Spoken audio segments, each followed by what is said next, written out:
sommes en route pour les 45. Et bien plus, j'espère. Et restez debout, elle va vous remuer un petit peu avant que je vienne vous enseigner. D'accord? Amen. Alléluia. Tout le monde dit merci Seigneur. Oh, c'est tiède. Merci Seigneur. Je suis... non, dis-le. Je suis... OK, tous ensemble. Je suis un miracle ambulant. Je suis un cauchemar pour le diable. Je mets en pratique la parole de Dieu. Je ne la borne pas. Je ne la borne pas. Seulement de l'écouter.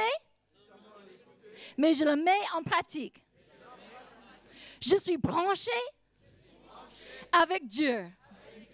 Et à cause de cela, il y a des signes, des miracles qui suivent ma vie.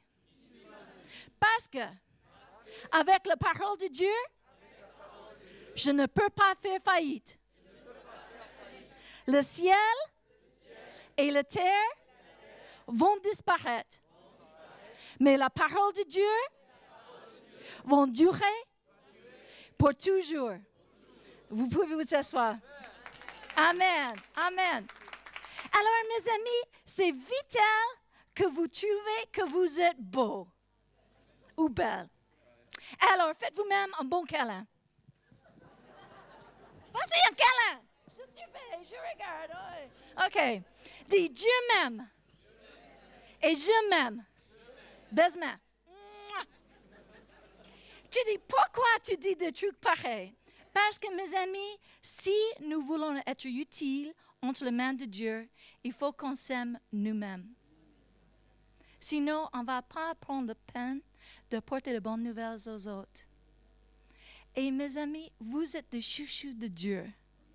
Il trouve que vous êtes adorables. Et il est fier que vous êtes le sien.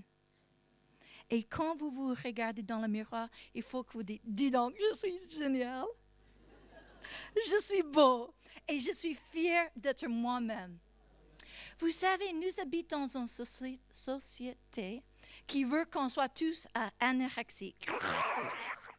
Tu vois, avec des grosses scènes, on fait de liposuction, qu'on n'a pas de ventre. Tu vois ce que je veux dire? Qu'on en est plus gros, des lèvres qui sont énormes. Tu sais, pas de rides parce qu'il faut qu'on soit zen. Mais Dieu nous a créés comme nous sommes. Et il prend plaisir en regardant nos visages. Combien d'entre ici ont des enfants? Oui? Vous êtes fiers de vos enfants? Vous le changerez pour personne d'autre, n'est-ce pas? Mais votre Père céleste, votre papa pense le même vis-à-vis de vous. Vous êtes ses chouchous. Et cette semaine, je veux vous féliciter que vous avez pris sur votre emploi de temps qui est si chargé pour venir écouter la parole de Dieu. Il y a une multitude de gens qui vont avoir besoin d'entendre ce qui vont être impartés, c'est pas français, mais qui vont être déposés dans vos cœurs ces prochaines heures qu'on va passer ensemble. Vous allez avoir un dépôt qui va être placé dans votre vie, que quand vous serrez la main de quelqu'un, tu peux prendre votre main, l'onction de Dieu va quitter vos corps. Tu sais, une imposition de main n'a pas besoin d'être sur le front, ou sur le cou, ou sur le ventre. Tu sais, c'est un toucher. C'est de libérer l'Esprit de Dieu qui demeure en vous, qui coule de vous et qui touche les gens. Et nous avons eu cette occasion à maintes reprises. Seulement en serrant la main, les gens ils sursautent parce que la puissance de Dieu quitte nos corps et le touche. Et je veux vous encourager, mes amis. Nous allons passer des moments géniaux ensemble. Alors, soyez dans l'expectative. Dis, je ouvre mon cœur. Vas-y, je ouvre mon cœur. Et cette parole va rentrer et produire beaucoup de fruits.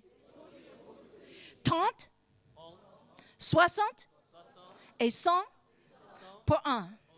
Et on va faire réjouir notre Père Céleste parce qu'on va emmener un grand nombre de personnes au ciel avec nous. Au nom de Jésus. Amen.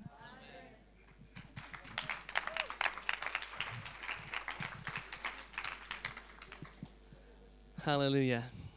Gloire à Dieu. Donc je vais faire simplement ce que je suis appelé à faire. Je vais vous enseigner un petit peu la parole de Dieu, tout simplement. Vous avez votre Bible. Vous allez voir marquer beaucoup de versets. Je vous encourage à marquer le numéro d'abord, le chapitre et après le verset et après le livre. Si vous faites le livre d'abord, vous allez oublier les chiffres.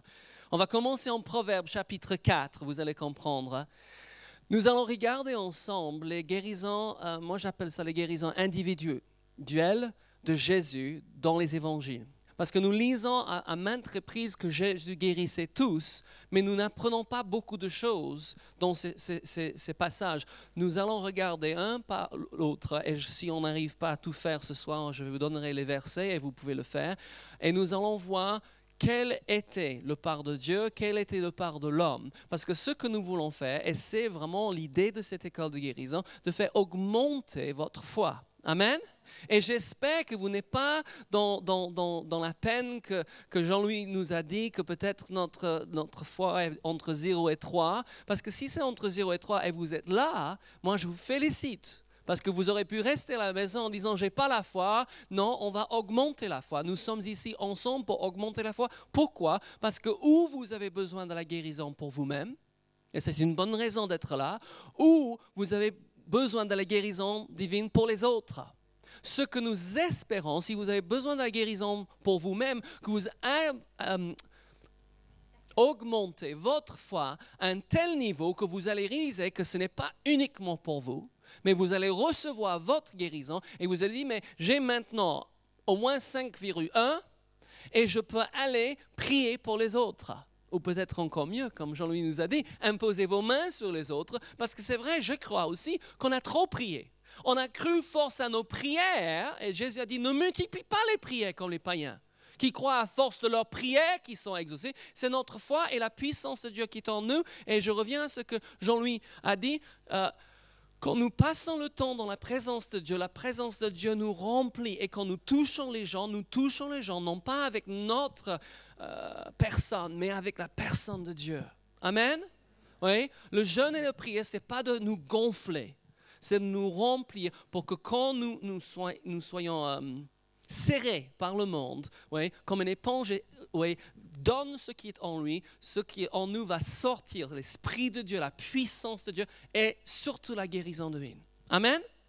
Proverbe 4, versets 20 à 23. Et j'espère que vous n'avez pas dit, je vais faire quelques séances d'école de guérison et ça va me suffire. Parce que nous n'allons jamais arriver à une foi, moi je dis une foi dynamique, si nous ne prenons pas le temps d'étudier d'une façon sérieuse, systématique et profonde ce sujet de la foi. Ce n'est pas quelque chose qu'on fait une fois pendant un week-end ou même pendant 4 week-ends dans l'année. C'est quelque chose qu'on a besoin de décider que ça va être un sujet que je vais étudier encore et encore et encore. Et je vais voir mon niveau de foi augmenter. Parce que j'espère que vous êtes comme moi, vous n'êtes pas satisfait. Moi, je suis content dans le Seigneur, mais je suis insatisfait. Je veux plus de Dieu parce que je vois le besoin autour de moi immense. Donc, je suis béni de Dieu.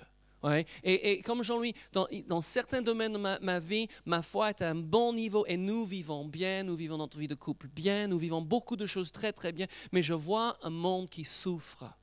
Et je crois que la plupart de vous sont là aussi parce que vous voyez un monde qui souffre. Et au niveau de la maladie, combien il souffre. Et nous savons que Dieu veut guérir. Mais il faut que nous soyons sérieux. Je ne sais pas qu'est-ce que vous avez dans votre bibliothèque, mais dans notre bibliothèque, il y a des livres sur certains sujets qui prédominent. On a des livres sur la vie de couple, la sexualité, élever les enfants, mais on a des livres après livre après livre, et dans ce domaine, nous sommes forts. Sur la guérison divine, même chose. On a des livres après livres, on a étudié ça, on continue à étudier ça. Ce n'est pas quelque chose comme à l'école, tu fais pendant un temps et tu dis, j'ai mon diplôme et on plaque le diplôme sur le... Ça on ne peut pas faire avec les affaires de Dieu. C'est quelque chose qu'on a besoin de renouveler et augmenter